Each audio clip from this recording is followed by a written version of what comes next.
Estamos de volta! Estamos agora aqui com Eric Herdy, que vai falar pra gente sobre produtividade. É um cara que já temos trabalhado juntos em alguns eventos e sempre com conteúdos maravilhosos.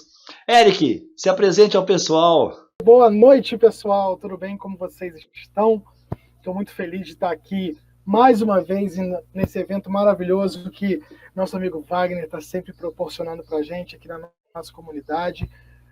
Já deve ser a terceira ou quarta vez que a gente está aí junto, né, Wagner? Então, mais uma vez, muito obrigado pelo seu empreendedorismo, pela sua proatividade em gerar, em fomentar essa discussão, esse debate. Que eu acho que é isso que o Brasil precisa, de levar conhecimento, debater, discutir. Eu estou aqui mais uma vez, já falei aqui em outros eventos sobre gerenciamento de projetos ágeis, e hoje a gente vai falar sobre, né, como empreender, como é que a nossa mente, né, funciona, empreende. Então deixa eu compartilhar aqui a tela com vocês, e aí a gente vai batendo esse papo. Screen. Wagner, só confirma para mim, vocês estão conseguindo ver a apresentação? Perfeito. Então, pessoal, vamos bater um papo sobre um pouco de inteligência emocional, porque eu acho que isso é o que mais tem estado em voga aqui, principalmente sobre empreendedorismo, né, produtividade, gerar produtividade. Então é sobre isso que eu quero falar como empreendedor. Quem sou eu? Sou filho, sou pai, marido, né, empreendedor, né, já empreendi, criei a minha startup, sou escritor de 3 livros, né, na verdade 2 como coautor e o Mentalidade Mais Produtiva como autor. Esse livro eu escrevi todo ele. Sou palestrante, né, do tema de produtividade, professor de MBA em gestão de projetos na FGV, na Fundação Getúlio Vargas, e lidero aí a minha equipe interna, lidero, né, a minha vida como um todo, né, sempre com foco em produtividade, né? Então, a pergunta que eu sempre começo nos meus eventos, eu falo sobre, né, o que move o empreendedorismo. E o que move o empreendedorismo, na verdade, são as perguntas certas e não as respostas certas. Então, até porque não existe resposta certa. O que existe é saber fazer as perguntas que te levam a respostas que te dão um caminho daquilo que você vai fazer. Se a gente for olhar a vida dos grandes empreendedores, a grande maioria deles, para não dizer 100% deles, não tinham todas as respostas, né? Eles iam, né, durante cada passo que davam, descobriam a próxima pergunta e a próxima resposta. A gente costuma dizer aqui no mundo do empreendedorismo que a gente só precisa, né, a gente não precisa ver a estrada toda. A gente precisa ver, né, durante a noite, que o farol ilumine os primeiros 10 metros e a cada passo à frente, a cada 10 metros que você avança como empreendedor, você enxerga os próximos 10 passos, os 10 metros. Então a vida de um empreendedor é isso. Quando eu estou numa palestra com 2, 3, 4 horas, eu costumo mostrar um vídeo onde eu salto de paraquedas, e eu costumo dizer, eu saltei de paraquedas, né, com o dono da escolinha lá de paraquedismo junto comigo, né? Eu não sou profissional de salto, né? Mas é bem aquilo ali. Empreender é aquilo ali, é saltar de paraquedas, porque você não sabe o que vai acontecer, você precisa confiança, você precisa confiar na sua equipe, né, o cara que está ali guiando ali o paraquedas, você precisa acreditar e confiar no seu equipamento, né, no equipamento da sua empresa, porque se falhar pode ser mortal. Então empreender é bem um salto de paraquedas, onde você nunca saltou e não sabe o que vai acontecer. Então é isso que a gente, né, é isso que eu vivenciei no meu empreendedorismo. Eu gosto muito desse cara aqui que eu estou mostrando para vocês, o Jim Rohn. Jim Rohn, para quem não conhece, foi um dos grandes empreendedores aí da nossa era, já nos deixou aí há 5, 6 anos atrás, mas dentre várias frases dele, tem uma que eu gosto muito, que ele diz que você é a média das 5 pessoas que você mais convive. Então, e isso está totalmente sob a nossa decisão. A gente escolhe com quem a gente quer conviver, seja na vida pessoal, seja na vida profissional. quando a gente começa a conviver com pessoas que nos agregam valor, que discutem ideias, que debatem ideias, a gente tende a melhorar a nossa percepção de mundo. Então, isso é muito importante, né? Ter pessoas em volta que geram valor para a gente no nosso dia a dia. Outra coisa interessante que eu gosto de falar muito com as pessoas é assim, eu conto a história dessas personalidades que talvez a gente não conheça sob o viés de empreendedorismo. Quem conhece o Sylvester Stallone sabe, quando ele era muito pobre, antes do Rock 1, quando ele escreveu o roteiro do filme, do Rock 1, ele era muito pobre, inclusive ele não tinha dinheiro nem para comprar comida, e ele, em determinado momento, ele vendeu o cachorro dele para comprar comida. E ele foi por várias vezes a Hollywood apresentar o projeto e sempre falaram para ele, olha, a gente compra por $10.000, a gente compra o roteiro por 50, por 100. Chegaram a oferecer $1 milhão para ele, desde que ele não participasse do filme, que ele não fosse protagonista, mas era o sonho dele. Ele falou, não, eu quero ser o Rock. E Hollywood disse que não, né? Ele tinha, em virtude do derrame que ele teve, um problema de fala, na boca torta e tal, e ele disse, não, só quando eu for empreendedor, quando eu for o ator do filme. E ele foi, quando chegou a $2 milhões, Hollywood cedeu, e ele foi o protagonista do filme. A primeira coisa que ele fez quando ganhou o dinheiro dele foi lá, na assinatura do contrato, foi lá comprar o cachorro de volta. E o dono falou, não, agora não te vendo mais, porque a minha filha gosta do cachorro. E ele acabou falando assim, não, cara, pelo amor de Deus, é meu cachorro, é meu cachorro. E aí, enfim, a negociação foi, eu te dou uma ponta no meu filme se você me devolver o cachorro. E para quem não sabe, esse senhor era aquele velhinho que treinava ele durante o filme. E o cachorro é o cachorro que ele corre, é o vira-latinha que ele corre no filme. Era o cachorro dele na vida real. Então, às vezes a gente não sabe o que o empreendedor precisa passar para chegar até ter sucesso. Um outro viés grande, né, Beatles, a Decca Records, no início disse para eles que a música deles nunca faria sucesso, que o estilo de música dos Beatles não seria nada, não teria futuro. Né? Então, até hoje a Decca Records deve estar ali se amargurando por não ter aceito. Outro grande empreendedor, Michael Jordan, né, com 13 anos, foi expulso do time de basquete da escola, foi para casa, se trancou no quarto, chorou o dia inteiro e prometeu que nunca mais seria expulso de um time de basquete. Ele se tornou Michael Jordan. Oprah Winfrey, que teve no início da sua carreira como âncora de telejornal, disseram para ela que ela tinha que procurar outro emprego porque ela não tinha nada a ver com a televisão. E hoje nós sabemos que tem aí na sua fortuna pessoal mais de $2 bilhões, e uma das entrevistadoras mais importantes que a gente tem na atualidade. Einstein só aprendeu a andar com 2 e falar com 4, e na escola disseram que ele não seria grande coisa. Walt Disney foi demitido de uma revista porque ele não era criativo. Steve Jobs, né, todo mundo conhece um pouco da história dele, criou a Apple da garagem da sua casa e aos 30 anos de idade foi humilhado, expulso e demitido da própria Apple. Né? Depois voltou anos depois. Mas todos esses grandes empreendedores passaram por grandes desafios no início da sua carreira e foram desacreditados. E eu sei que você deve estar pensando aí do outro lado, né? Que são todos americanos, todos nos Estados Unidos, então foi muito fácil. É muito fácil empreender nos Estados Unidos, afinal de contas é a terra do empreendedorismo. Mas, e esses 2 personagens que nós temos? O nosso querido Silvio Santos, que de camelô, né, vendedor de caneta no Rio de Janeiro, se transformou em banqueiro, em dono de televisão, de emissora de televisão, de grande sucesso.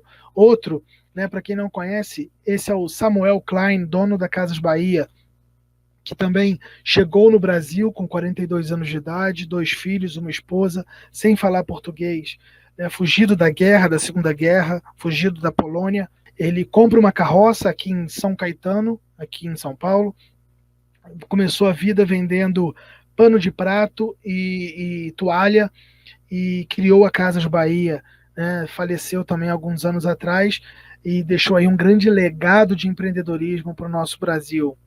Então, essas aqui são algumas dos grandes empreendedores. E o que todos eles têm em comum? Né? Eu gosto de mostrar esse exemplo aqui dos SEALs americanos, né, da elite da Marinha Americana, onde um fator aí primordial para você empreender, para você vencer, é inteligência emocional. Né? No caso dos SEALs, isso aqui é uma das provas que eles passam, e não é o mais forte, né, o mais sagaz, o mais destemido que passa. Quando uma turma de SEALs começa, eles começam geralmente com 30 marinheiros e somente 5 ou 6 terminam as provas e entram como SEALs americanos. E o que é isso? Inteligência emocional. É você saber lidar com as suas emoções, saber entender seus sentimentos, saber que cada emoção ou sentimento negativo, ele tem, na verdade, ele é um sinal de que algo está por vir, de que algo vai acontecer e de que por isso você precisa vencer a próxima etapa. Então, a inteligência emocional é um fator primordial para quem decide empreender. Como esses exemplos que eu passei para vocês, cada um deles tiveram os seus desafios, suas necessidades, e quando o sonho é maior do que todos esses desafios que são passados no empreendedorismo, eles chegam ao que a gente conhece hoje como cases de sucesso, empreendedores de sucesso, e que às vezes pode parecer para nós que foi uma trajetória simples ou fácil, que na verdade não foi. E como é que tudo isso é criado? Quando a gente nasce, eu costumo dizer que a gente ganha o livro da vida. Esse livro da vida, ele vem com todas as páginas em branco. Ou seja, você nasceu, você recebe lá o seu livrinho, todas as páginas em branco, e ali começa-se a criar as suas verdades, as suas histórias de vida. E essas histórias, elas são criadas a partir de uma coisa que é chamada de condicionamento neuroassociativo. Ou seja, neurologicamente, a gente associa as coisas e a gente entende aquilo como uma verdade.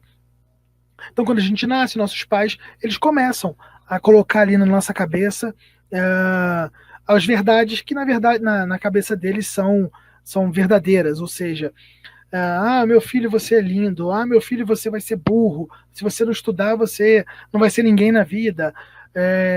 Vou dar uma verdade aqui, que é uma curiosidade, né? Por que a maioria de nós não consegue acumular riqueza financeira, dinheiro? Porque a gente aprende que dinheiro é sujo, né? Todo mundo fala, não põe dinheiro na boca porque dinheiro é sujo. E a gente aprende que tudo que é sujo a gente tem que se livrar. E aí a gente acaba se livrando do dinheiro. Isso é uma verdade que para a maioria das pessoas foi colocada lá atrás e você vem carregando isso como a sua verdade. Então, nosso cérebro ele tem um poder gigantesco. O que acontece é que para os empreendedores, ou para a maioria dos empreendedores, as verdades deles são diferentes da maioria das pessoas. Eles entendem que algo é possível, quando para a maioria das pessoas aquilo é impossível ou muito difícil de se conseguir. Então, uma vez que você coloca verdades que te criam produtividade, que te criam resultado, verdades que agregam valor, nós chamamos de crenças poderosas ou fortalecedoras, a gente acredita naquilo como verdade e nos alavanca para frente.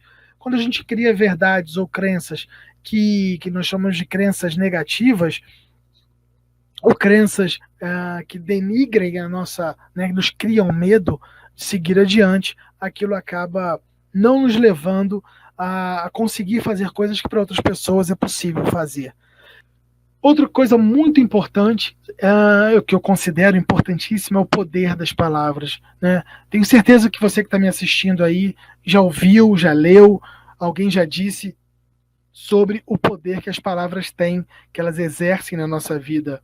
Então, saber escolher palavras positivas, palavras de otimismo, palavras que são agregadoras na nossa vida, faz toda a diferença. Eu vou citar aqui alguns exemplos que eu mudei na minha vida, que eu sugiro, dou como sugestão. Por exemplo, uma palavra importantíssima que é difícil. Quando a gente diz algo é difícil, isso é difícil para eu fazer, o que a gente está dizendo para o nosso cérebro é nem pensa, né, nem busque uma solução porque isso é difícil. E o nosso cérebro ele automaticamente ele para de pensar numa solução. Quando nós trocamos a palavra difícil para uma palavra chamada desafiador, então, isso é desafiador, automaticamente o seu cérebro lá, ele começa a rodar ali um processo, né, em background ali, em como resolver aquilo. E isso você já fez, tenho certeza. Sabe quando você tem um problema, não sabe como resolver, passa-se 1 hora, 2 horas, 5 horas, 1 dia, 2 dias, 3 dias, e de repente a solução aparece? Na verdade, o seu cérebro já estava ali trabalhando, buscando uma solução, ele só não sabia onde, não sabia como, não sabia quando, e de repente ele traz a solução.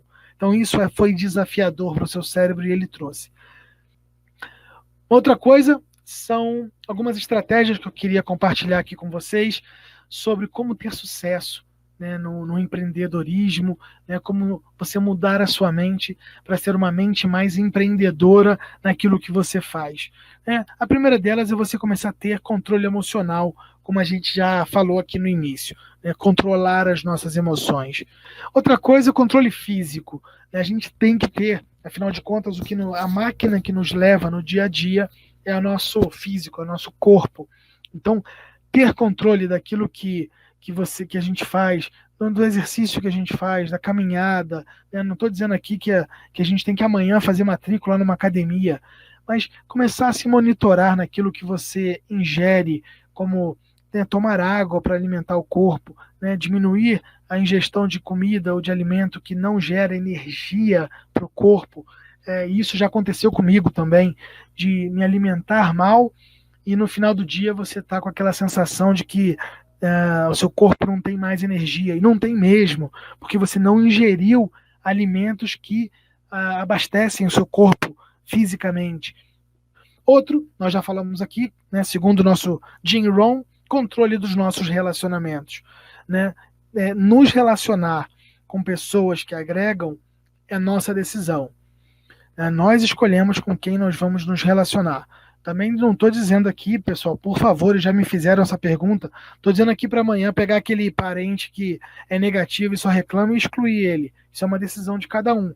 Mas escolher com quem você vai se relacionar, isso faz toda a diferença para você ter bons resultados daqui para frente.